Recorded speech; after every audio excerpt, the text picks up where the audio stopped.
course, here is a rewritten version of the entire text in English, maintaining the same length and structure. All right, let's delve into the social conventions of the Victorian era. Believe me, their notions of proper conduct were utterly peculiar, making our modern social anxieties seem trivial. If you're finding this interesting, a like or subscription would be greatly appreciated. I'm always fascinated to know where my listeners are. Do leave a comment with your city and the local time. It's astounding to think of people tuning in from across the globe as they drift off to sleep. Now let's transport ourselves back to Victorian England. Prepare for quite the journey. So imagine this. You've just awakened in London circa 1850. Your eyes open to find yourself in a slender iron bed. Gone is your memory foam mattress. This one is packed with horsehair, somewhat prickly and uneven. The room is cold, bitterly so. The fire that had been burning when you retired has faded to mere embers, casting just enough glow to outline the furniture. A heavy wardrobe, a washstand with a ceramic basin, a dressing table with a small mirror. From outside comes the distinct clatter of carriage wheels with iron rims on cobblestones. A dog barks somewhere down the lane. The air carries the perpetual scent of coal smoke that permeates London, seeping through every window frame and beneath every door, mingled with the sharp citrus fragrance of bergamot oil from the perfume bottle on your table, the fashionable scent of the moment. The bed sheets are cotton, not particularly soft but clean. Your nightgown is flannel, buttoned securely to the throat. Heaven forbid anyone should glimpse your neck or wrists in slumber. The scandal. A small bell rests on the bedside table. You reach for it and ring. Almost at once, footsteps sound on the stairs.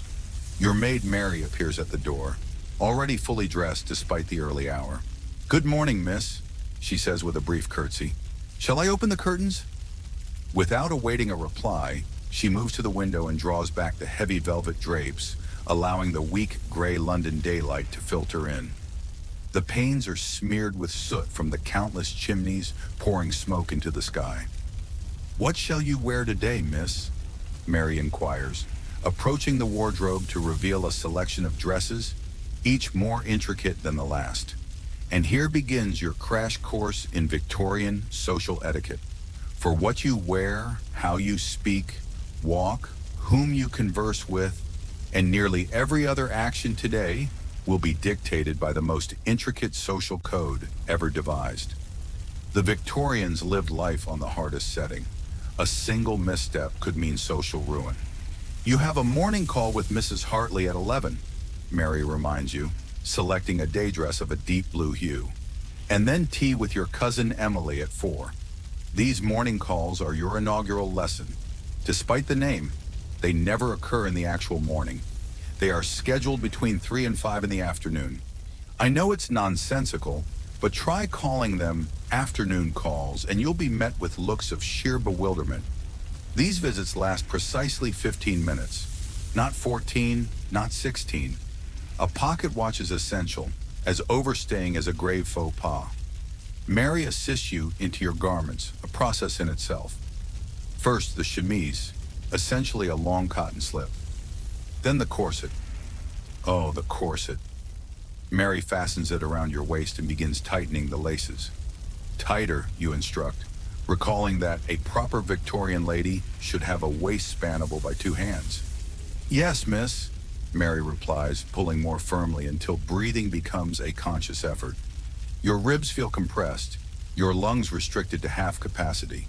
Such is fashion. Next come the petticoats. 1, 2, 3 of them, each adding volume to your silhouette.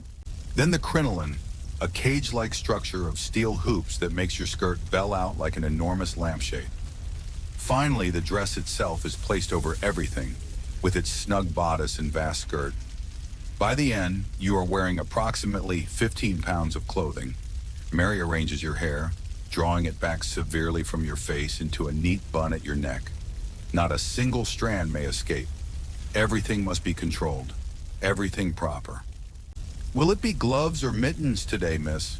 Mary asks, presenting both. Gloves, you decide, remembering that a lady never reveals her bare hands in public.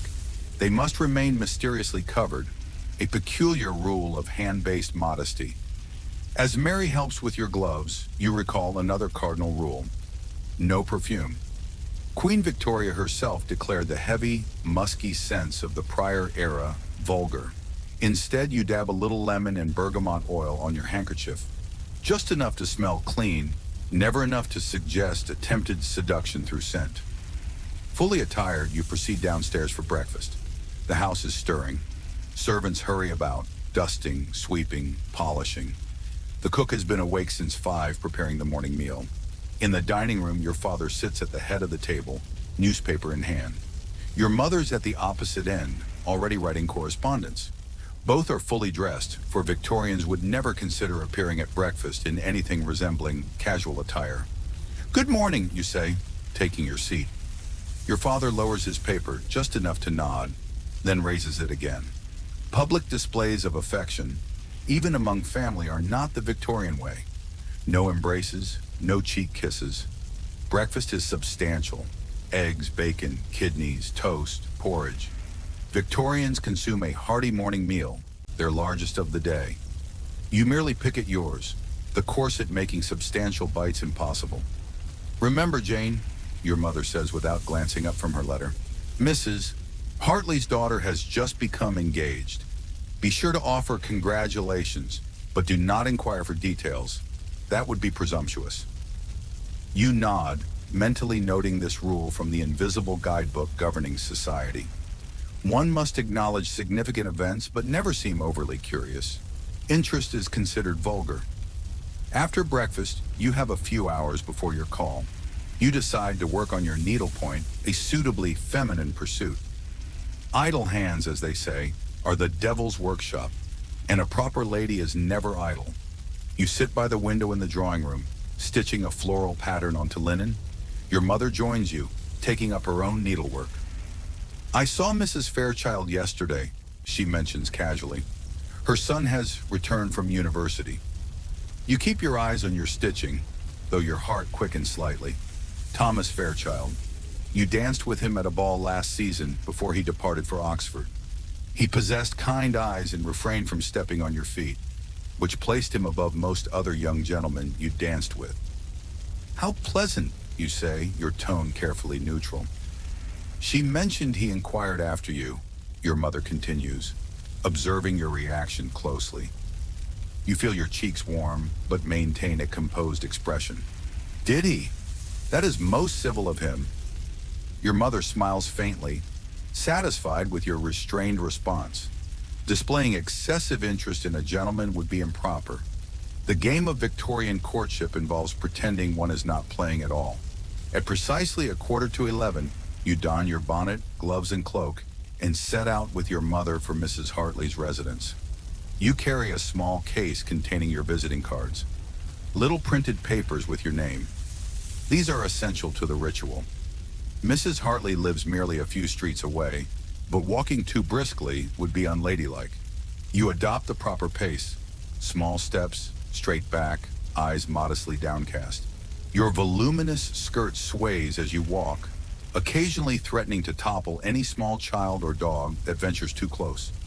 People pass on the street. Gentlemen tip their hats. You acknowledge them with the slightest nod, never making eye contact with strangers. A gentleman would never address a lady to whom he hasn't been formally introduced, and a lady would certainly never speak to an unfamiliar gentleman.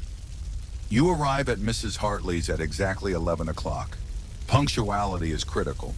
To be early is as poor form as to be late, both suggesting you lack sufficient engagements, a social embarrassment. The butler answers. You present your visiting cards, one from you and one from your mother, on a small silver tray he provides. He ushers you into the drawing room where Mrs. Hartley and her daughter Charlotte await. Curtsies are exchanged. No embraces or cheek kisses. Physical contact is minimized. "How kind of you to call," Mrs. Hartley says, gesturing for you to sit. You arrange yourself carefully on a small sofa, mindful of your enormous skirt. Sitting gracefully in a crinoline is an art. One must perch on the edge to accommodate the steel structure beneath. "We were so pleased to hear your happy news," your mother says to Charlotte, who blushes appropriately. "Thank you," Charlotte murmurs, eyes downcast. "Mr. Edwards is most kind." And that concludes the matter. That is all the information you will receive regarding Charlotte's engagement. Not what her fiancé is like, nor when the wedding will be, nor how they met, or if she loves him. Such questions would be prying. Victorians do not pry. Conversation turns to safe topics. The weather, cloudy but not rainy. Recent sermons at church, uplifting but not overly long. A musical performance you all attended, accomplished but not showy. Everything is described in the most moderate terms. Strong opinions are for the lower classes. After exactly 15 minutes, your mother gives a nearly imperceptible nod. Your cue. You both stand. "It was so delightful to see you," Mrs. Hartley says, also rising. More curtsies, more pleasantries, and then you are back on the street. Morning call successfully completed. "That went well," your mother remarks as you walk home. "Charlotte looked well, did she not?" "Very well," you agree. In Victorian conversation, well is the highest praise one can bestow. Back home, you have a light luncheon, then spend the afternoon reading an improving book. Nothing too exciting or romantic, of course. Novels that stir the emotions are considered potentially hazardous for young ladies. At 4, you have tea with your cousin Emily at your house. The ritual is similar to the morning call, though slightly less formal as Emily is family. You still maintain perfect posture, speak in measured tones on appropriate subjects, and avoid anything resembling gossip. After Emily departs, you have a few hours before dinner. You practice the piano for precisely 1 hour, enough to maintain skill without suggesting inappropriate professional ambition. Dinner is at 7, a relatively informal family meal as you are not entertaining guests. Still, you change into a different dress, somewhat finer than your day dress, but not as elaborate as a full evening gown. Victorians change attire multiple times daily, each outfit calibrated to a specific social context. At the table, conversation is polite, but not deeply personal. Your father discusses business with your brother. Your mother mentions her charitable work. You listen attentively, offering a mild opinion only when directly addressed. After dinner, you all retire to the drawing room. Your brother and father may take brandy and cigars in the study, but ladies drink nothing stronger than sherry and certainly do not smoke. Instead, you play piano for the family or resume your needlework. By 10, everyone prepares for bed. Another day of Victorian propriety successfully navigated. As Mary helps you undress, removing layer upon layer, you finally feel you can breathe again when the corset is released. "Will you require anything further, miss?" Mary asks, assisting you into your nightgown. "No, thank you, Mary," you say, settling into bed with a slight sigh of relief. She curtsies and leaves, taking the oil lamp with her. The room is plunged into darkness, save for the faint glow from the banked fireplace. You lie there contemplating the day. All those rules, all that restraint. It is exhausting, yet there is an odd comfort in knowing precisely what is expected at every moment. As you drift toward sleep, you wonder what tomorrow will bring in this world of rigid propriety and concealed sentiments. A formal dinner party awaits, meaning an entirely new set of rules to master. But that can wait until morning. Your final thought before sleep takes you is of Thomas Fairchild and his kind eyes. In this world where so much is restrained, even the smallest connection feels profoundly significant. You wonder if you will see him soon, and what intricate social dance you will have to perform if you do. Outside, fog rolls in from the Thames, enveloping the city in damp embrace. Gas lamps cast hazy halos on cobblestone streets. A carriage passes, wheels clattering. A watchman calls the hour. And all across London, behind the prim facades of countless homes, Victorians lie in their beds, constrained by social rules even in their dreams. Morning arrives with the sound of Mary once again drawing back your curtains. The pale winter sun barely penetrates the ever-present London fog. Another day of Victorian propriety awaits. "Good morning, miss," Mary says, placing a cup of hot chocolate on your bedside table. "It shall be a busy day." You sip the chocolate as Mary lays out your morning dress. Today is indeed significant. You are to attend a formal dinner party at the Fairchild residence. Yes, one of those Fairchilds, Thomas will be present. The morning passes in a whirl of preparations. Your mother insists you practice piano for 2 hours instead of 1. The Fairchilds may request you to play, she explains. Mrs. Fairchild mentioned their new pianoforte. It would be impolite to decline.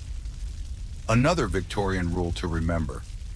Never refuse a direct request to demonstrate an accomplishment, but never appear overly eager to show off. It is a delicate equilibrium. After luncheon, you take a brief walk in the nearby park with your mother. The crisp winter air is arguably cleaner than inside most homes, where coal fires fill rooms with a fine layer of soot. Ladies stroll along paths, nodding politely to acquaintances. Gentlemen tip their hats as they pass. Remember, your mother says quietly as you walk, at dinner you will be seated according to rank. Do not appear surprised by your placement, whatever it may be. You nod. The Victorian dinner table is a battlefield of social hierarchy. The most important male guest sits to the hostess's right, the most important female guest to the host's right.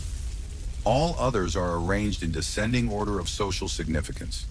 Being seated near the table's bottom is a clear statement about one's status. Back home, preparations for the evening commence in earnest. A formal dinner requires your finest appearance. Mary draws a bath, adding a few drops of rose oil. The bathroom is chilly despite a small fire in the grate. You bathe quickly, shivering as you step onto the cold floor. Then the dressing begins. Evening dress is required. Your corset is laced even tighter than usual. Your crinoline is wider. Your gown is of pale blue silk with delicate lace trim. The neckline is lower than your day dress, revealing your collarbones and a hint of shoulder. The maximum amount of skin a respectable unmarried woman may display. Your hair is arranged in an elaborate style with small silk flowers pinned among the curls. A light dusting of rice powder gives you the fashionable pale complexion. No rouge, however. Only actresses and women of questionable virtue wear obvious cosmetics. You look beautiful, miss, Mary says, stepping back to admire her handiwork. You scarcely recognize yourself in the mirror. You look precisely as a proper Victorian young lady should.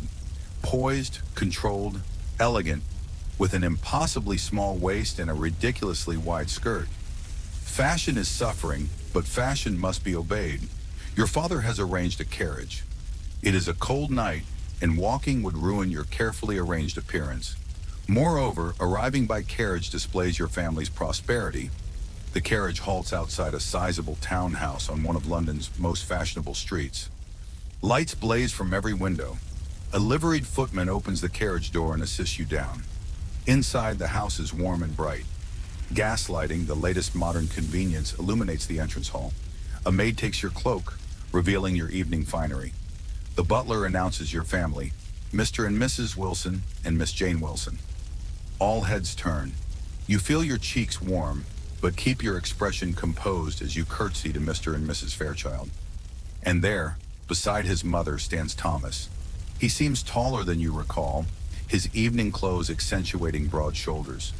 He bows perfectly, not too deep to seem obsequious, nor too shallow to be disrespectful. Miss Wilson, he says, his voice deeper than you remember. How pleasant to see you again. Mr. Fairchild, you reply, your voice carefully modulated. I trust Oxford agrees with you.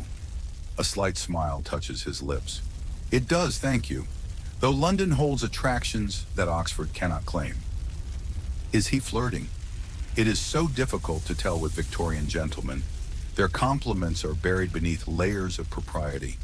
More guests arrive. The drawing room fills with the murmur of polite conversation. Everyone remains standing. Sitting before dinner would suggest eagerness to eat, which is vulgar. You notice Charlotte Hartley and her fiancé, Mr. Edwards, across the room. They stand a respectable distance apart. No touching, no meaningful glances. To a casual observer, they might not appear engaged at all. When all guests have arrived, the butler announces dinner is served.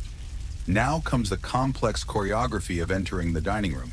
The host, Mr. Fairchild, offers his arm to the highest-ranking female guest. The highest-ranking male guest offers his arm to the hostess.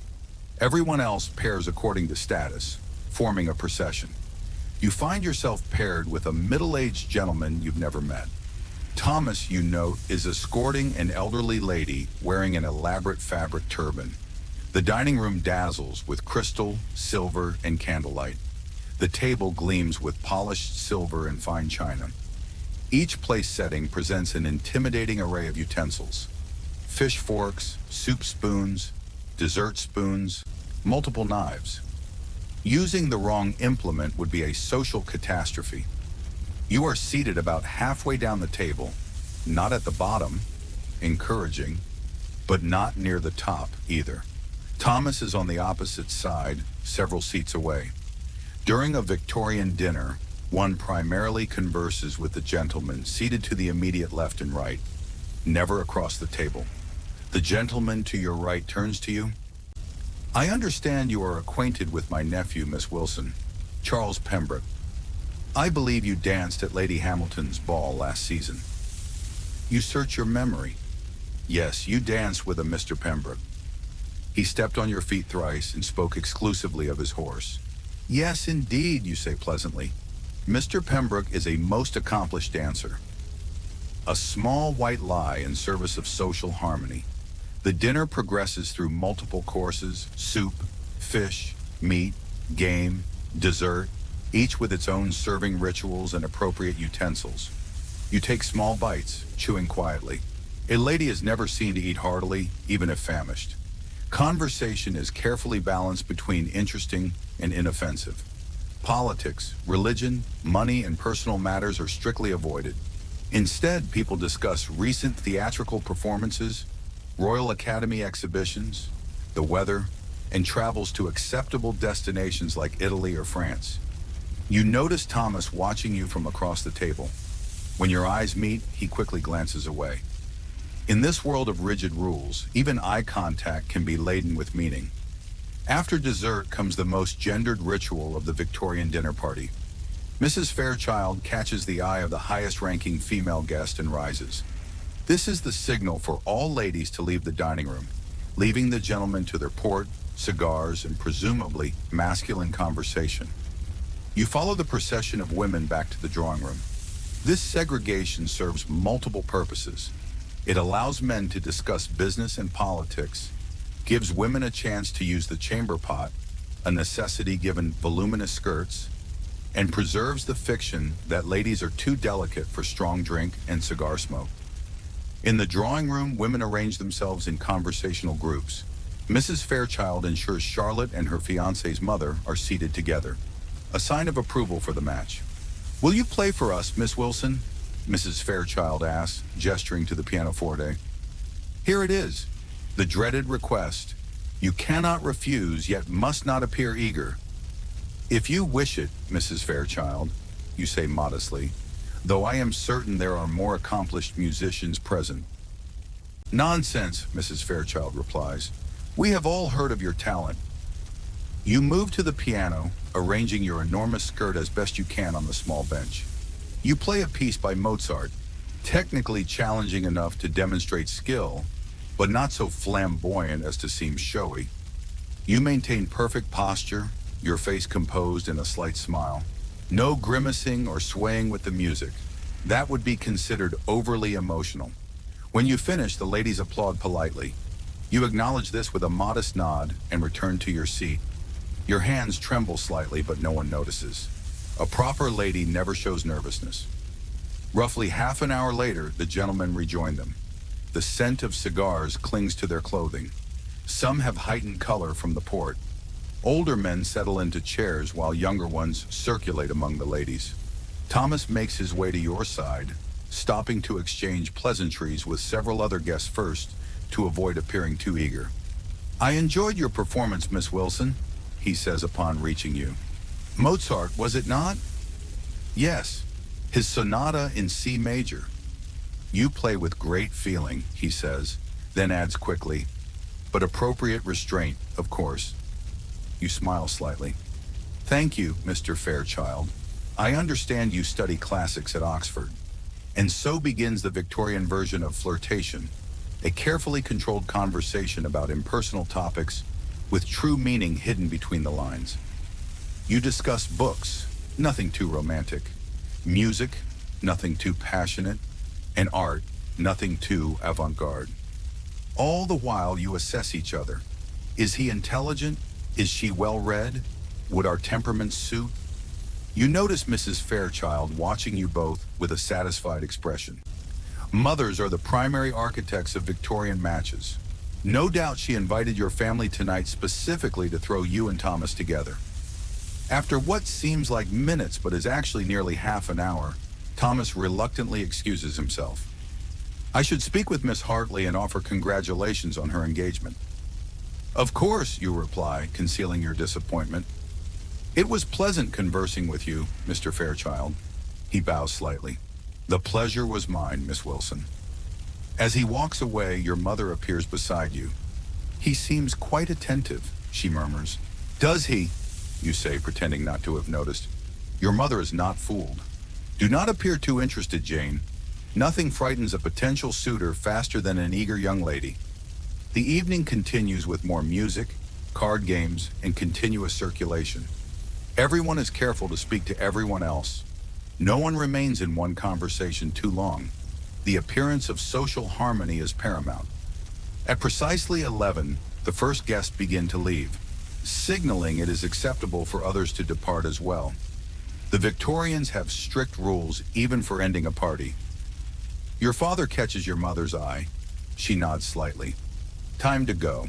You make your farewells, thanking the host properly. Thomas is nearby and bows to you one last time. Until we meet again, Miss Wilson, he says softly. Good evening, Mr. Fairchild, you reply, your voice betraying nothing of your inner thoughts. Outside, your carriage awaits. As you settle into the seat, you finally permit yourself a small sigh of relief. The evening proceeded without social misstep, and Thomas seemed genuinely interested. A successful evening, your father declares as the carriage pulls away. High praise from him.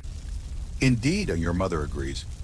Mrs. Fairchild mentioned they are hosting a small musical evening next week. We are to receive an invitation. Your heart beats a little faster. Another opportunity to see Thomas. Back home, Mary helps you undress, carefully hanging your evening gown and putting away jewelry. Your elaborately arranged hair tumbles down as she removes the pins. Did you enjoy yourself, miss? Mary asks as she brushes your hair. It was a pleasant evening, you say, maintaining composure even with your lady's maid.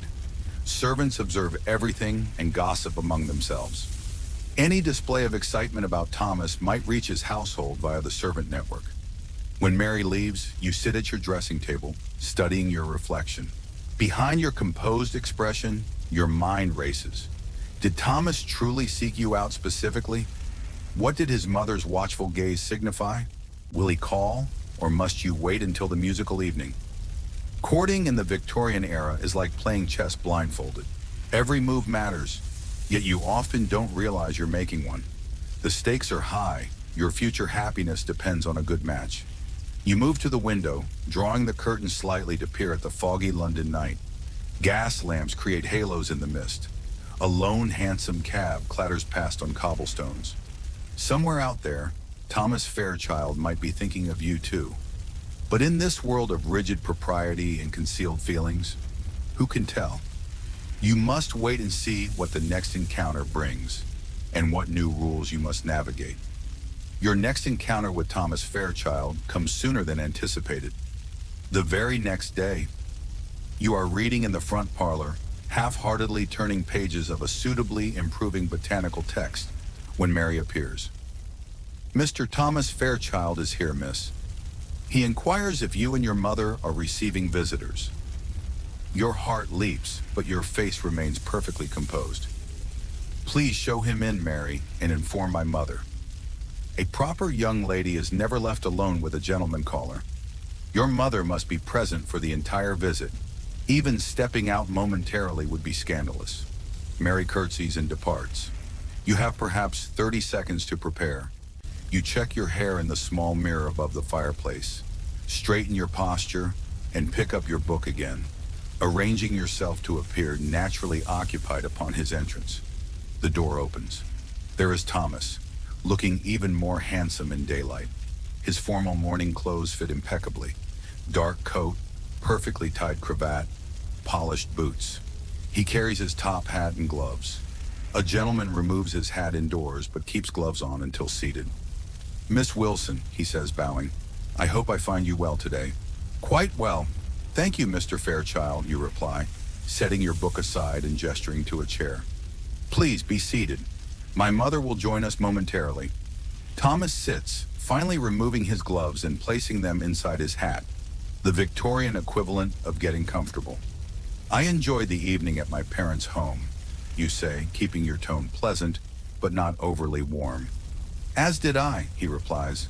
"My mother was particularly impressed with your musical performance." Before you can respond, your mother enters. Thomas immediately stands. A gentleman always rises when a lady enters. "Mr. Fairchild," your mother says, smiling. "What a pleasant surprise." Thomas bows again. "Mrs. Wilson, I hope I am not calling at an inconvenient time." "Not at all," your mother assures, taking a seat on the sofa beside you. Now the real dance begins. "I have come to extend an invitation," Thomas says. "My mother is hosting a small musical evening next Tuesday. She hopes Miss Wilson and yourselves will be able to attend." "Ah, so that is the purpose. Not merely to see you, but as his mother's messenger." Still, he could have sent a servant with a written invitation. His personal delivery signifies something. "How kind," your mother says. "We should be delighted to accept." "Excellent," Thomas says, his eyes flickering to you. "My mother also mentioned she would be grateful if Miss Wilson might consider performing. Your rendition of Mozart last night was much admired." Now you comprehend completely. Mrs. Fairchild wishes to showcase you to her friends. You are being evaluated as a potential daughter-in-law. "I should be happy to play," you say modestly, "though I am certain your mother has engaged more accomplished musicians." Thomas shakes his head. "None that I am aware of. Your talent would be the highlight of the evening." Is he complimenting you directly? That borders on scandalous in Victorian terms. Your mother smoothly intervenes. "My daughter practices diligently, Mr. Fairchild. We are grateful for the opportunity to share the fruits of her labor." The conversation continues with this formal back and forth. The weather, mutual acquaintances, upcoming events. Thomas is careful to address most remarks to your mother, only occasionally looking at you directly. This is proper form. After exactly 15 minutes, the prescribed length for a morning call, Thomas stands. "I have taken enough of your time, Mrs. Wilson, Miss Wilson. I shall convey your acceptance to my mother. She will be most pleased." Your mother rings for Mary, who appears to show Thomas out. He bows to both of you, his eyes lingering on you a moment longer than strictly necessary. When the door closes, your mother turns to you with a satisfied expression. "Well," she says, "it seems the Fairchilds have taken an interest in you." You try to appear only mildly pleased. "Mrs. Fairchild is most kind to include us." Your mother gives you a knowing look. "It was not Mrs. Fairchild who just called on us, was it?" Before you can respond, the doorbell rings again. Mary reappears moments later. "Miss Charlotte Hartley and Mrs. Hartley to see you, ma'am." More visitors. The morning call circuit is in full swing. Charlotte enters with her mother, both dressed fashionably. Charlotte looks radiant. Engagement agrees with her. After pleasantries, Charlotte leans forward slightly, eyes bright. "Have you heard about Mrs. Pembroke?" she asks in a low voice. Your mother raises an eyebrow. "What of her?"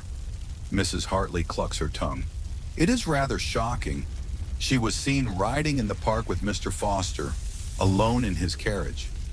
This is indeed scandalous. Mrs. Pembroke is married. Mr. Foster is a bachelor known for his flirtatious nature. Being alone together in a carriage practically announces an affair. "Perhaps a footman was present," your mother suggests, always trying to think the best. Mrs. Hartley shakes her head. "Completely alone. My cousin's wife witnessed it herself." This is how reputations are destroyed in Victorian London. One indiscreet carriage ride, a few gossiping tongues, and a woman becomes a social outcast. Men have more leeway. Mr. Foster might face disapproving looks at his club, but little more. The double standard thrives in 1850. Conversation turns to Charlotte's wedding plans, progressing nicely. She will marry in 3 months. Her trousseau is being prepared. The wedding breakfast will be at the Hartleys' home after the church ceremony. Watching Charlotte's genuine happiness, you feel a twinge not of jealousy, but of anticipation. Will this soon be you, planning a wedding to Thomas Fairchild? Or is that reading too much into a simple social call? After the Hartleys depart, you have barely an hour before your next commitment, a charity committee meeting at the vicarage. Victorian ladies of means are expected to engage in good works, organizing relief for the poor and sick. It is considered an appropriate outlet for feminine energy and compassion. The meeting is tedious but necessary. You and a dozen other women from good families discuss winter blankets for the poor, soup kitchens, and clothing donations. The vicar's wife takes notes and assigns tasks. You volunteer to collect used clothing from several households, a respectable activity allowing you to make morning calls with purpose. After the meeting, you walk home with 2 other young ladies. Conversation turns inevitably to engagements and potential matches. Did you hear Thomas Fairchild is back from Oxford? One, Emma Parker asked too casually. Yes, I believe I heard that, you say, keeping your voice neutral despite a sudden tightness in your chest. Emma has always been interested in Thomas. My mother says Mrs. Fairchild is hosting a musical evening next week, Emma continues. We are invited. Will you be attending? Yes, we received an invitation as well, you reply, not mentioning Thomas's personal delivery. Emma's smile tightens slightly. How lovely. Perhaps you will play for us. You are so accomplished at the piano. Mrs. Fairchild did request a performance, you admit. Emma's friend Sarah joins in. Thomas always did appreciate music. I recall him turning pages for the pianist at the Johnsons' ball last season. The implication is clear. Both consider Thomas a potential match. The competition for eligible bachelors is fierce, especially for one as handsome and well-positioned as Thomas. By the time you arrive home, you are exhausted from maintaining your composed facade. The constant vigilance Victorian social rules demand is draining. Every word, glance, and gesture must be carefully controlled. You have just enough time to change for dinner, another dress, another hairstyle, before joining your family. Tonight, it is just the 4 of you. Your parents, your brother James, and yourself. James is in high spirits, having spent the day at his club mingling with other young gentlemen. The gender divide affords him freedoms you can only imagine. He can come and go as he pleases, engage in sports, discuss politics and business, travel alone. I saw Thomas Fairchild at the club today, James mentions casually while cutting his roast beef. You keep your eyes on your plate, taking a small, ladylike bite of potato. Did you? Your father says. Good family, the Fairchilds. Old money, solid reputation. Thomas mentioned he called here today, James continues, glancing at you, to deliver an invitation to some musical affair his mother is organizing. Yes, he was here this morning, your mother confirms. A very proper young man. James grins. He asked quite a few questions about you, Jane. You look up, unable to hide interest. Did he? Wanted to know if you enjoy writing, what books you read, whether you're interested in art exhibitions, that sort of thing. This is significant. Thomas is gathering information, determining if your interests align, the Victorian equivalent of checking a dating profile. Your mother shoots James a warning look, silently telling him not to tease. But you see she is pleased. A match with the Fairchild family would be advantageous. Thomas is the eldest son, set to inherit his father's banking business and considerable fortune. And he seems genuinely nice, a bonus not all Victorian brides receive.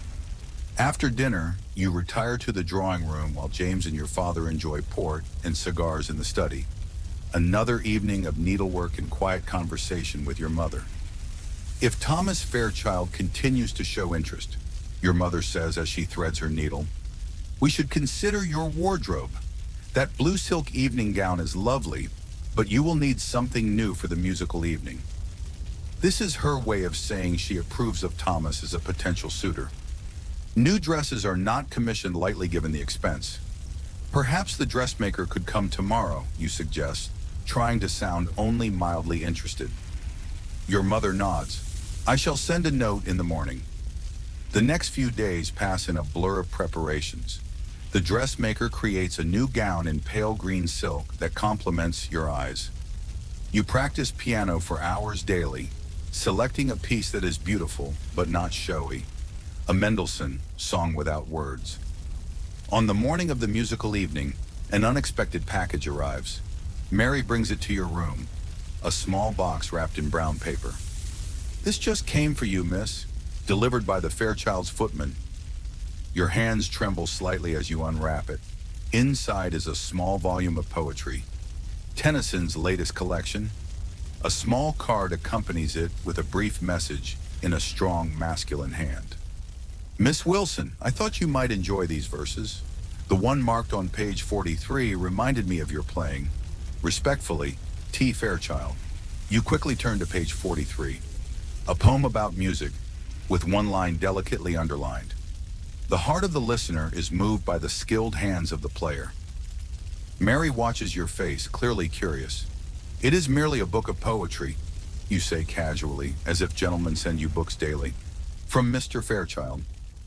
Very nice of him, miss, Mary says, a knowing look in her eyes. Servants always know what is happening before anyone else. You hide the book in a drawer. Victorian propriety dictates you cannot openly display it or mention it. Gifts between unmarried individuals are technically forbidden unless engaged. Thomas has bent the rules by sending this. If you acknowledge it publicly, you would break them outright. But in the privacy of your room, you press the book to your chest for a moment, allowing yourself to feel the excitement proper ladies never show. Thomas Fairchild is definitely courting you. That evening, your family arrives at the Fairchilds precisely on time. Not early, eager, not late, rude.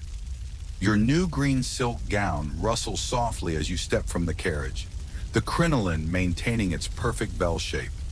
The drawing room is already filled with guests. Your eyes immediately seek Thomas, finding him across the room in conversation with an elderly gentleman. He glances up as you enter, and though his expression remains properly reserved, his eyes brighten noticeably. Mrs. Fairchild greets you warmly, complimenting your gown and thanking you in advance for performing. She steers you toward a group of young ladies that includes, unfortunately, Emma Parker. Emma's dress is remarkably similar in color, though less finely made. She notices immediately and offers a tight smile. What a coincidence, Miss Wilson, she says. We appear to have had the same thought regarding color. What she means is, we are both trying to catch Thomas's eye with green dresses. The competition continues. The musical portion begins with a professional singer performing Italian arias, followed by a gentleman playing violin. You are scheduled third, a good position, not first, least important, not last, too much pressure. As you move toward the piano, Thomas steps forward. May I turn pages for you, Miss Wilson? This is significant. Page turning places him beside you at the piano, a position of intimacy rarely allowed between unmarried individuals. It is also public. Everyone will note his attention. Thank you, Mr. Fairchild, you say, keeping your voice steady despite your racing heart. That would be most helpful. You settle at the piano, arranging your enormous skirts. Thomas stands beside you, close enough that you can smell his cologne, sandalwood and something citrusy. You place your music on the stand, though you have the piece memorized. The sheets give Thomas reason to stand near. Taking a deep breath, you begin. The Mendelssohn piece is lyrical and romantic without being overtly passionate, perfect for a proper Victorian performance. You are acutely aware of Thomas beside you, turning pages exactly when needed. Once his hand brushes yours accidentally, the contact feels like an electric shock, though your playing never falters. When you finish, applause is generous. Thomas offers his hand to help you rise, another small liberty that does not go unnoticed. Beautifully played, he murmurs as you return to your seat. Thank you for your assistance, you reply, your voice barely above a whisper. Mrs. Fairchild beams. Mr. Fairchild gives Thomas an approving nod. Emma Parker looks as though she is sucking a lemon. The courtship dance continues, one carefully controlled step at a time. After performances, refreshments are served. Thomas manages to bring you a cup of punch without being too obvious about singling you out. He does not stay to talk, that would be too marked, but moves on to attend to other guests. Still, the gesture speaks volumes. As the evening progresses, you notice Thomas's father in deep conversation with your own by the fireplace. They look serious. Business, perhaps, or something more personal. Your mother appears beside you, following your gaze. Your father is quite impressed with the Fairchild's banking ventures, she says quietly. He is considering an investment. But her tone suggests more than financial interest. The Victorians love efficiency. If two families are considering joining through marriage, why not strengthen business ties as well? The evening begins to wind down. Guests start to depart. Your family prepares to leave. Thomas approaches as you wait in the entrance hall for your carriage. Miss Wilson, he says formally, might I call on you tomorrow afternoon? There is an exhibition at the Royal Academy I thought you might enjoy. With your parents' permission, of course, he adds quickly, glancing at your father. This is it, a direct request to court you. Not quite a proposal, but a clear statement of intention. Thomas is asking permission to pursue you officially. Your father looks pleased but maintains dignity. We should be honored to receive you, Mr. Fairchild. Around 2, perhaps? 2 would be perfect, sir, Thomas replies, relief evident. He turns to you. Until tomorrow, Miss Wilson. Until tomorrow, Mr. Fairchild, you reply, your calm exterior hiding inner excitement. Outside, your carriage awaits. Thomas helps you step up, his hand on yours a final touch before parting. As the carriage pulls away, you catch a glimpse of him still standing in the doorway, watching. In the dim gaslight, his expression seems more open, more hopeful than propriety usually allows. Your mother squeezes your hand in the carriage darkness. No words are needed. The courtship has officially begun. Tomorrow, Thomas will call for you, and you will attend the exhibition with your mother as chaperone. It is the first step on a path that could lead to engagement, marriage, a life together. For now, you savor the memory, his hand on yours, his eyes meeting yours across the piano, the poetry book hidden in your drawer. In the restrictive Victorian world, these small moments are as thrilling as passionate declarations in other eras. The London night passes outside the carriage windows. Gas lamps cast yellow pools on foggy streets. Somewhere, a clock strikes midnight. Another day of navigating Victorian social rules concludes. But tomorrow promises new challenges and possibilities with Thomas Fairchild. The following day dawns bright and clear, a rarity in London's normally foggy winter. Perhaps even the weather approves of your budding relationship. You wake earlier than usual, too excited to sleep, despite knowing proper ladies never show eagerness. Mary helps you dress in a walking outfit suitable for an art exhibition, a day dress of deep burgundy wool with matching pelisse and bonnet. The outfit is fashionable, but not flashy, appropriate for a young lady being courted. You look lovely, miss, Mary says as she secures your bonnet. If you don't mind my saying so. Thank you, Mary, you reply, examining your reflection. The burgundy brings a flattering warmth to your complexion. You hope Thomas will approve. Downstairs, your mother is already in the drawing room, dressed for her chaperone role. A proper courtship requires constant supervision. You and Thomas will never be alone until after marriage, if matters progress. Remember, your mother says as you wait, enthusiasm is unbecoming in a young lady. Mr. Fairchild should feel he is earning your regard, not that it is freely given. You nod, though privately you find Victorian courtship rules exhausting. So much hiding of true feelings, so much pretending not to care when you do. But rules must be followed to maintain reputation and secure a good match. At precisely 2, the doorbell rings. Thomas is punctual, another mark in his favor. The butler shows him in. Mrs. Wilson, Miss Wilson, he says, bowing. I trust you are both well. Quite well, thank you, Mr. Fairchild, your mother responds. It is a fine day for an exhibition. Indeed, Thomas agrees. The carriage is waiting whenever you are ready.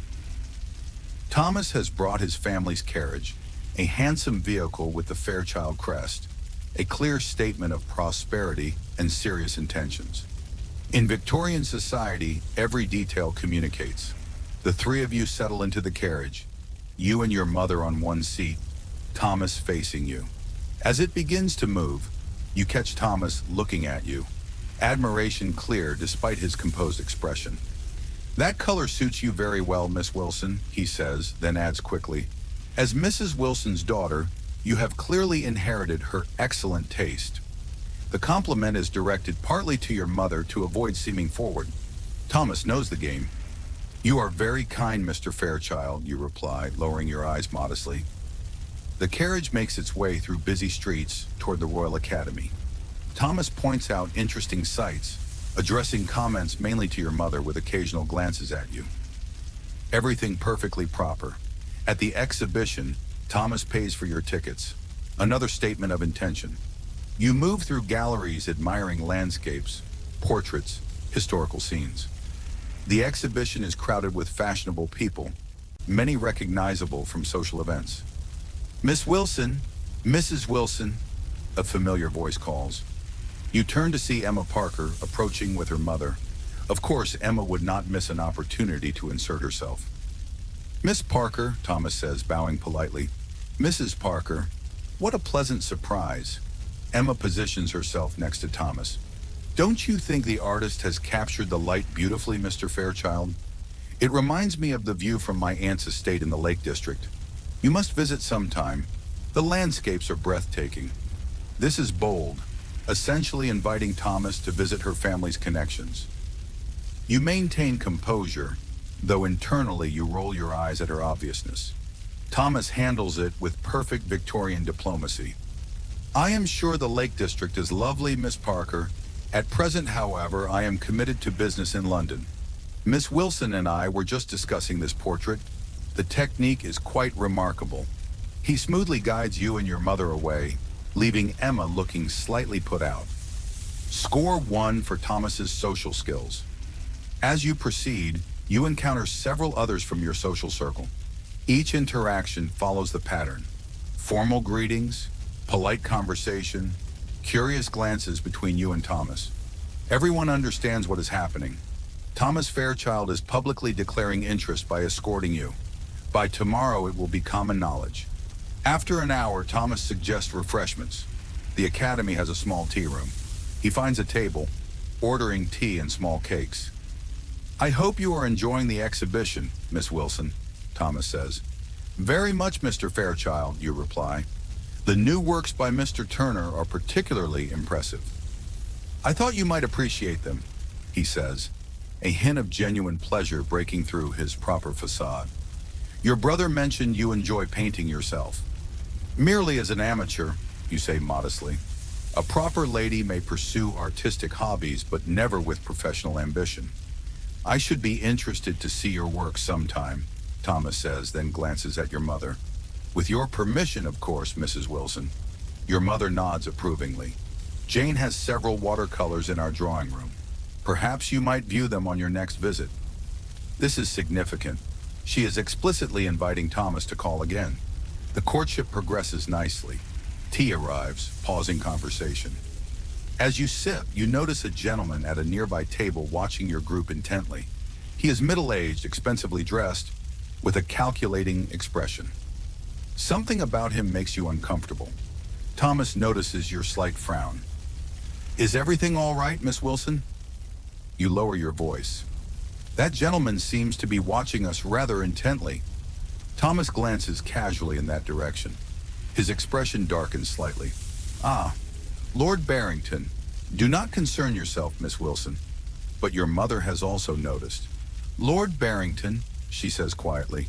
I was not aware he had returned to London as society. Her tone piques your curiosity. Do you know him, Mother?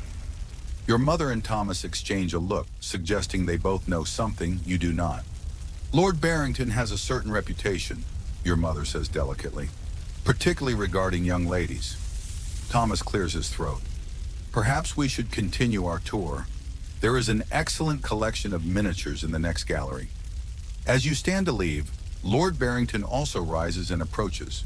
Thomas immediately steps slightly in front of you, a subtle but clear protective gesture. Fairchild, Lord Barrington says with a slight bow, Mrs. Wilson, and this must be the lovely Miss Wilson I have heard so much about. His eyes linger on you in a way that makes your skin crawl. Not respectful, but predatory.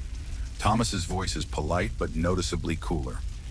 Lord Barrington, I was not aware you were back in London. Just returned from the continent, Lord Barrington replies, his eyes still on you. Paris has its charms, but I find London's young ladies incomparable. Perhaps Miss Wilson would honor me with an introduction? This puts your mother in an awkward position. Social rules dictate introductions should be made when requested, but Lord Barrington's reputation makes him unsuitable. Your mother handles it with perfect diplomacy. I am afraid we are just leaving, Lord Barrington. Perhaps another time. A polite rebuff. Lord Barrington's smile tightens, but he cannot press without appearing rude. Of course, he says smoothly. Another time. As you leave the tea room, Thomas places himself between you and Lord Barrington, his body language protective without being improper. Once safely in another gallery, he speaks quietly to your mother. I apologize for that encounter, Mrs. Wilson. Had I known Lord Barrington would be present, I would have suggested a different outing. Your mother shakes her head. You could not have known, Mr. Fairchild. I am grateful for your quick thinking. You burn with curiosity about Lord Barrington's questionable reputation, but proper ladies do not ask direct questions about scandalous matters. You must wait until alone with your mother to inquire. The rest of the exhibition passes without incident, though Thomas stays closer to your side. It is rather nice to be protected, even if the threat was merely social. When it is time to leave, Thomas escorts you back to the carriage. I hope the encounter with Lord Barrington did not spoil your enjoyment, Miss Wilson. Not at all, Mr. Fairchild, you assure him. The art was far too impressive to be overshadowed by brief social awkwardness. Thomas looks relieved. I am glad to hear it. He hesitates, then adds, I should mention, Lord Barrington is not received in the best houses. His behavior toward young ladies has been less than honorable. This is as close as a Victorian gentleman can come to warning about a predator. Details remain vague to protect delicate sensibilities, but the message is clear. Stay away. The carriage returns you home. Thomas helps you down. At your front door, he bows formally. Thank you for a most enjoyable afternoon, Mrs. Wilson, Miss Wilson. He pauses. Might I call again tomorrow? There is a matter I should like to discuss with Mr. Wilson if he is available. Your heart skips. A matter to discuss with your father. This can only mean one thing. Thomas wants to ask permission to pay formal addresses, the step before an official engagement. Your mother maintains composure. I believe my husband will be at home tomorrow afternoon, Mr. Fairchild. Around 3 would be convenient. 3 it is, Thomas confirms. His eyes meet yours briefly, his proper mask slipping to reveal genuine emotion. Until tomorrow, Miss Wilson. Until tomorrow, Mr. Fairchild, you reply, your voice steadier than you feel. Inside, your mother waits until the door is closed before allowing a small smile of triumph. Well, she says, I believe Mr. Fairchild intends to speak with your father tomorrow about his intentions toward you. You nod, not trusting yourself to speak without revealing excessive excitement. If your father approves, your mother continues, you may expect a formal proposal very soon. We should discuss your trousseau.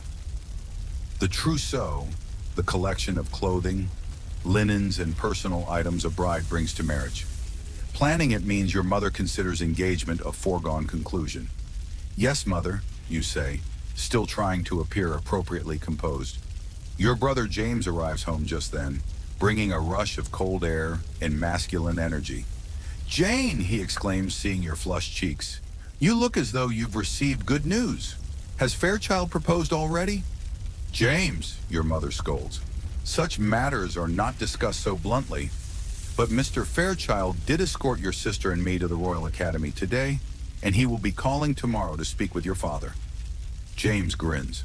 Well, well, congratulations, little sister. Fairchild's a good man. A bit serious, perhaps, but solid character. Coming from your brother, this is high praise. He has not proposed yet, you remind them both, though your heart sings at the prospect. Mere formality, James says, removing his gloves. The whole town knows he's sweet on you. Oh, and speaking of town gossip, did you hear about Lord Barrington's return? Caused quite a stir at the club. Your mother's expression tightens. We encountered him at the exhibition. Most unfortunate. James looks alarmed. You met Barrington. Did he speak to Jane? Mr. Fairchild handled the situation admirably, your mother assures. But perhaps you could enlighten your sister about Lord Barrington's reputation. In appropriate terms, of course. James nods, understanding. Once your mother leaves to speak with the housekeeper, he turns to you. Lord Barrington is what we gentlemen call a rake, he says bluntly.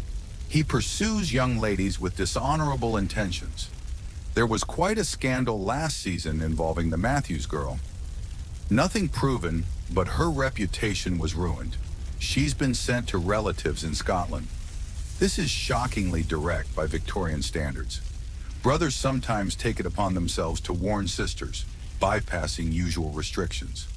I see, you say quietly. Thank you for telling me. Just stay away from him, James advises. Though I doubt you'll have to worry much longer. Once you're engaged to Fairchild, Barrington won't dare approach you.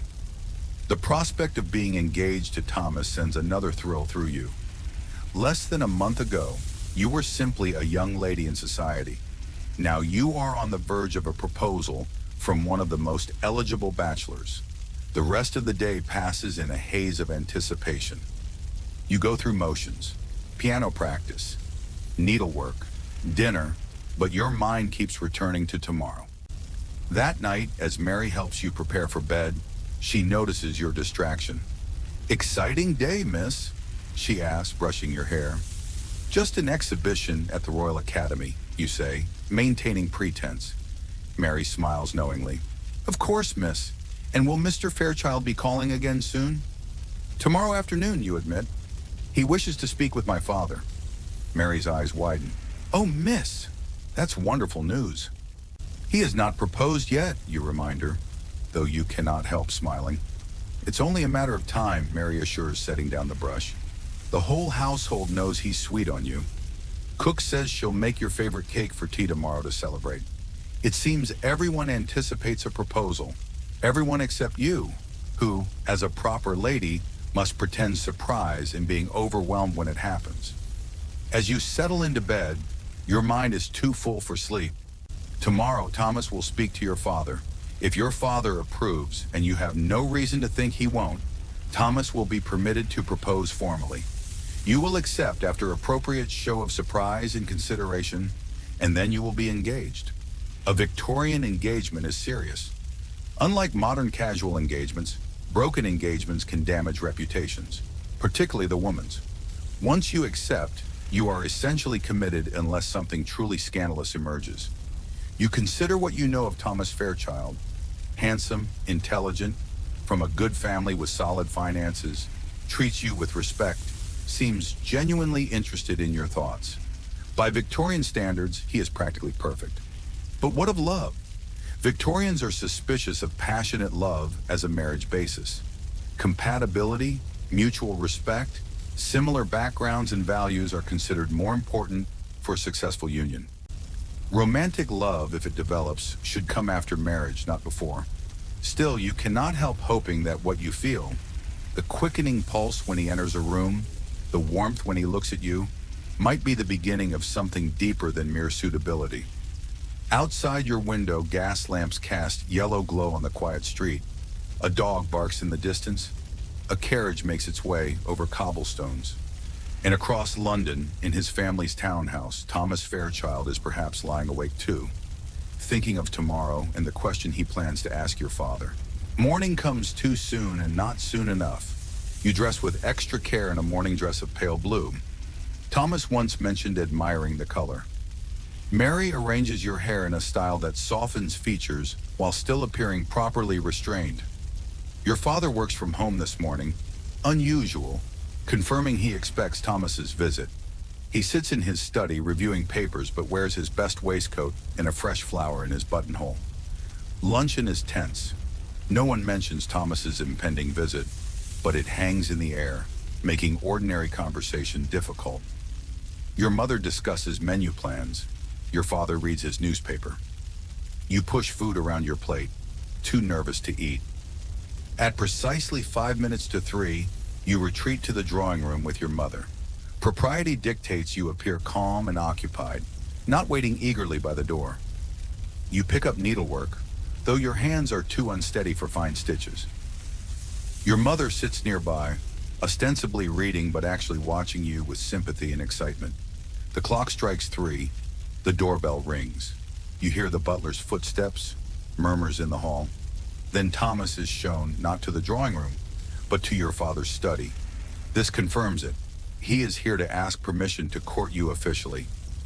Now comes the hardest part, waiting. A proper lady does not hover or eavesdrop, no matter how desperately she wants to know what is being said. You must sit quietly with needlework, pretending your entire future is not being decided one room away. 10 minutes pass. 15. Your stitches grow uneven. Your mother gives up, pretending to read, and watches the clock. Finally, after what seems like hours but is probably only 20 minutes, the study door opens. You hear your father's voice, then Thomas's. Footsteps approach. Your father enters first, expression unreadable. Thomas follows, looking uncharacteristically nervous, despite impeccable appearance. "My dear," your father says to your mother, "Mr. Fairchild has something he wishes to discuss with Jane. Perhaps we might give them a few moments." Your mother raises an eyebrow. This is highly irregular. Unmarried couples are never left alone, even at home. But your father nods reassuringly, and your mother stands. "We shall be just in the morning room," she says, giving Thomas a pointed look that clearly communicates, behave honorably or face consequences. And then, miraculously, impossibly, you are alone with Thomas Fairchild. Well, not completely alone. The drawing room door remains open, and your parents are within earshot. But this is the most privacy Victorian propriety will allow. Thomas stands by the fireplace, looking more uncertain than you have ever seen him. His usual composed facade has slipped, revealing genuine emotion beneath. "Miss Wilson," he begins, then stops. "Jane." He corrects himself, using your given name for the first time. "I have spoken with your father and received his blessing to address you formally." Your heart pounds so loudly you wonder if he can hear. This is it, the moment every Victorian young lady is raised to anticipate. Thomas takes a step closer, though still maintaining respectable distance. "From our first meeting, I have been struck by your intelligence, your grace, your kind heart. These past weeks have only deepened my admiration and my affection." He pauses, seeming to gather courage. In this moment, he is not the perfect Victorian gentleman, but simply a man laying his heart bare. What I am trying to say, rather poorly, I'm afraid, is that I hold you in the highest esteem and regard. Jane Wilson, would you do me the very great honor of accepting my hand in marriage? Thomas's words hang in the air. This is the moment you have anticipated, yet now that it is here, you find yourself genuinely overwhelmed. A proper lady must appear surprised and overcome, but your reaction is not entirely performance. There is something about the vulnerable look in Thomas's eyes, and the slight tremor in his usually steady voice, that touches you deeply. "Mr. Fairchild," you begin, then correct yourself. "Thomas, I am deeply honored by your proposal." You pause, not to create suspense, but because emotion makes it difficult to speak. This is not in the Victorian playbook. You are supposed to be composed, demure, gently pleased but not passionate. "Nothing would make me happier than to accept," you finally manage, your voice soft but steady. Thomas's face transforms. The careful reserve he maintains in public falls away completely, revealing such joy it takes your breath away. For a moment you glimpse the man behind the proper gentleman, a man of deep feelings carefully controlled. "Jane," he says, and just your name in his voice sounds like a caress. "You have made me the happiest of men." He takes a step forward, then stops, remembering propriety. Even now engaged to be married, Victorian rules prevent physical contact beyond perhaps holding hands. And even that pushes boundaries. "May I?" he asks, extending his hand. You place your hand in his, feeling the warmth of his skin. Such a simple touch, yet in your heavily chaperoned world, it feels shockingly intimate. "I have brought something for you," Thomas says, reaching into his waistcoat pocket. He produces a small velvet box, opening it to reveal a ring. "It was my grandmother's." The ring is beautiful, a deep blue sapphire surrounded by small diamonds set in gold. Not as ostentatious as some modern rings, but elegant and clearly valuable. "It's lovely," you say as he slips it onto your finger. The weight feels strange but not unwelcome. This visible symbol will announce your new status to society before you speak a word. The moment is interrupted by footsteps.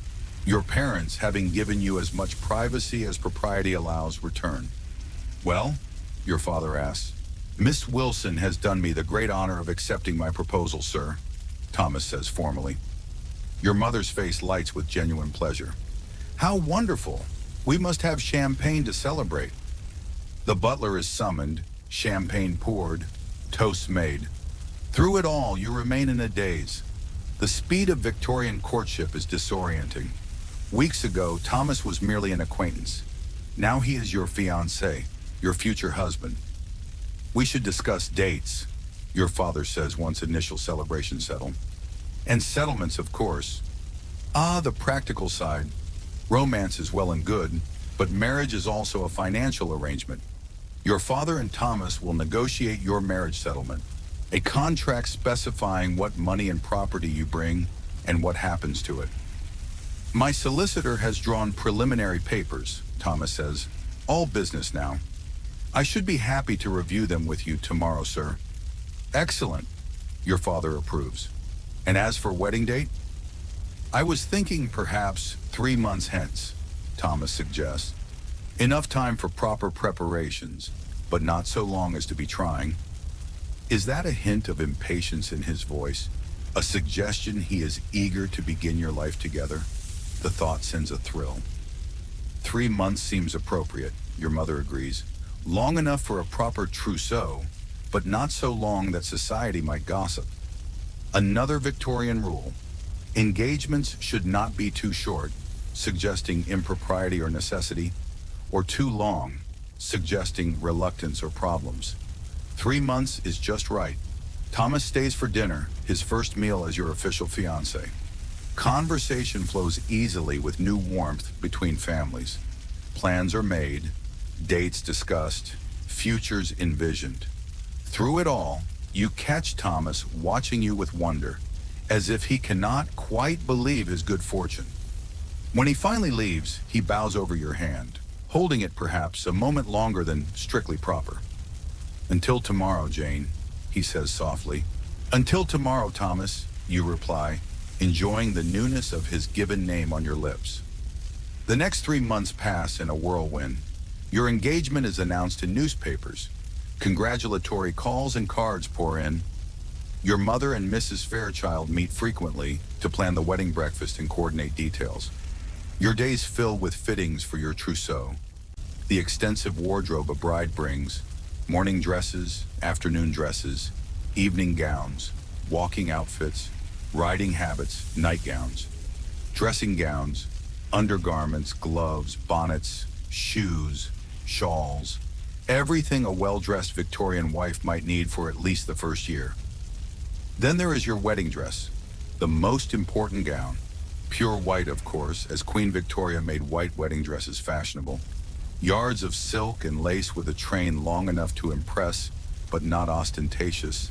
A veil of delicate Brussels lace, white satin slippers, every detail perfect.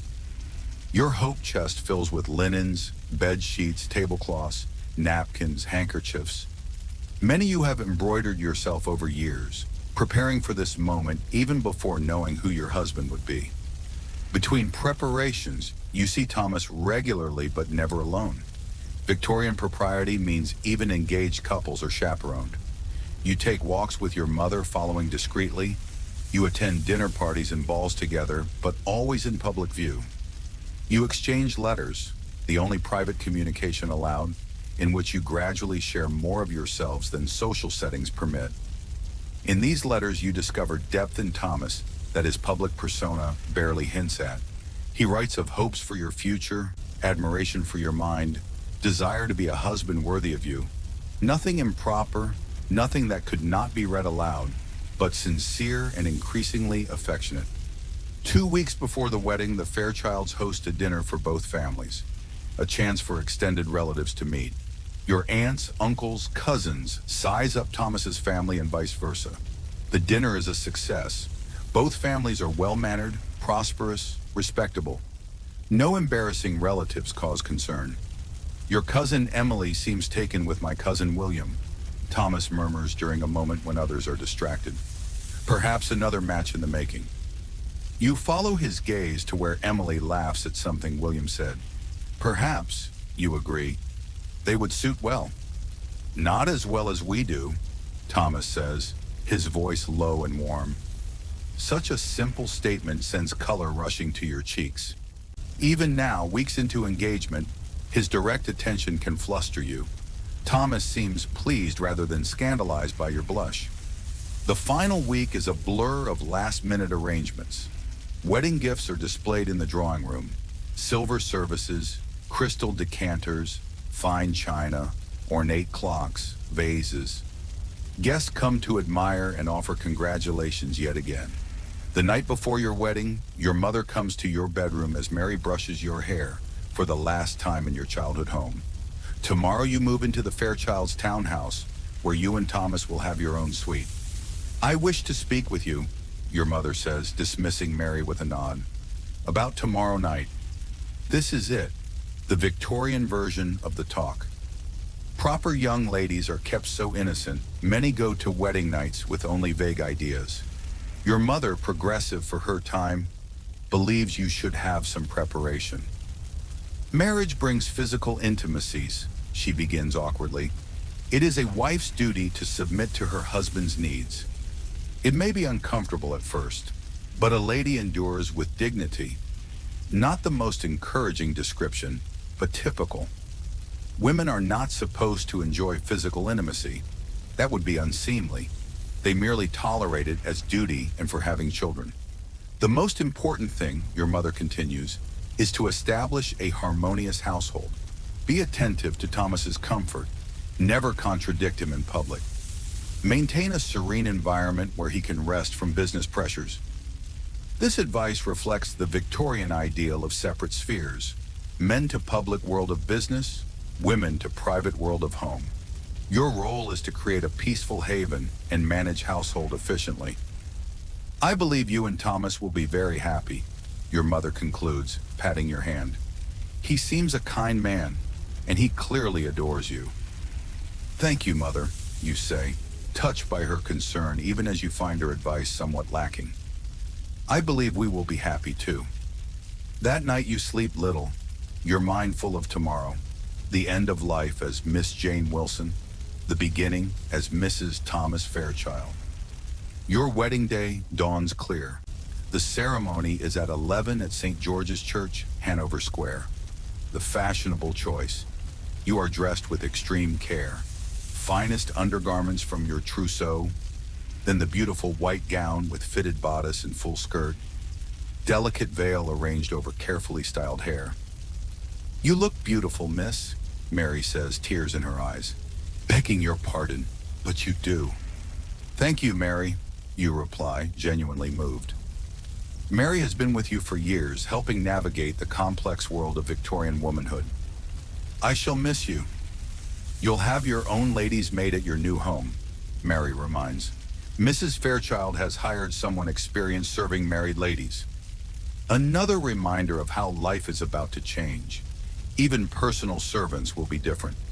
The carriage ride to church passes in a blur. Your father, resplendent in formal morning clothes, helps you down and offers his arm. The church is filled with flowers and the rustle of fine fabrics as guests stand to watch your entrance. And there at the altar is Thomas, more handsome than ever. His face, as he watches you walk toward him, contains such open admiration you nearly stumble. No one has ever looked at you quite that way. The ceremony is traditional, dignified. You speak vows clearly, promising to love, honor, obey. Thomas slips a gold band onto your finger to join your engagement ring. The vicar pronounces you man and wife. Thomas is permitted to raise your veil and kiss you chastely on the cheek, the first time his lips have touched your skin. Just like that, you are married. Mrs. Thomas Fairchild. New identity, new status, new life. The wedding breakfast is elegant but not ostentatious. Your parents have spent generously but not extravagantly. A fine line where showing off wealth is considered vulgar. Champagne flows, delicate foods are served, speech is made. You sit beside Thomas at the head table, somewhat dazed. "Are you happy, Jane?" Thomas asks quietly during a moment when others are distracted by cake cutting. "Very happy," you assure. And it is true. Despite whirlwind courtship, despite rigid social rules shaping every moment, you have come to care deeply for this man, perhaps even to love him, though Victorian propriety means you have never used that word aloud.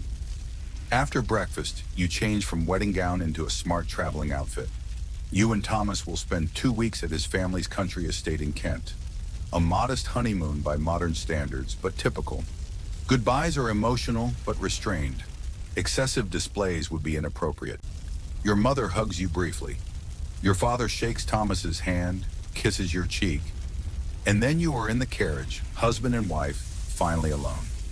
Thomas takes your hand, his thumb gently caressing your palm. "Well, Mrs. Fairchild," he says, voice warm with affection, "shall we begin our adventure?" You smile, a genuine smile without restraint society usually demands. "Yes," you say simply. "Let's." The carriage pulls away, taking you toward new life. Behind, guests throw rice and flower petals for luck and fertility. Ahead lies unknown territory of marriage, its challenges, joys, intimate discoveries. Victorian society has rigid rules for wives, just as for unmarried ladies. You will be expected to run household efficiently, oversee servants, make social calls, engage in charitable work, and eventually, God willing, become a mother. Your world will still be constrained by proprieties. But as Thomas's fingers intertwine with yours, as his eyes meet yours with warmth and promise, you cannot help feeling that within those constraints, you and Thomas might find your own way. A partnership not just of convenience or social suitability, but of genuine affection and respect. The carriage rolls through London streets toward Kent Road. Thomas points out sights, his voice animated in a way you have rarely heard in public. You respond with observations, delighting in new freedom to converse without chaperones monitoring every word. By the time you reach countryside, dusk falls. Rolling hills of Kent are bathed in golden light, hedges casting long shadows. It is peaceful after London bustle. Air is fresh, sweet with spring flowers. "Almost home," Thomas says as the carriage turns onto a tree-lined drive. "Well, one of our homes. We'll divide time between London and here, if that suits you." "It suits me very well," you assure. Touched, he seeks your opinion. Many Victorian husbands simply inform wives of decisions. The house comes into view, not a grand mansion, but a handsome country house of warm red brick with white trimmed windows. Lights glow welcomingly in gathering dusk. Servants stand ready at entrance to greet new master and mistress. As the carriage stops, Thomas squeezes your hand gently. "Welcome home, Jane. Despite all rules and restrictions, despite whirlwind courtship and uncertainties ahead, you feel a sense of rightness. This is where you belong. With this man, in this life, you will build together." The butler opens the carriage door. Thomas steps down first, then turns to help you descend. His hands at your waist are strong and sure as he lifts you down. For a moment you stand close together in golden evening light, no longer bound by strict chaperoning rules of courtship. "Shall we?" Thomas asks, offering his arm. You place your hand on his arm, feeling solid warmth beneath fine wool. Yes, you say. Let's go home.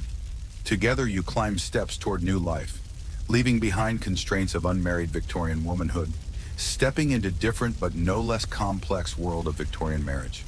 There will be new rules to learn, new expectations to meet, but you will face them together, finding your own happiness within structures society has built around you. As night falls gently over Kent countryside, as stars appear one by one in deepening blue sky, you and Thomas cross threshold of your new home. The future stretches before you, unknown but full of promise. And with that, you close your eyes and drift off to sleep, letting echoes of Victorian London fade into dreams.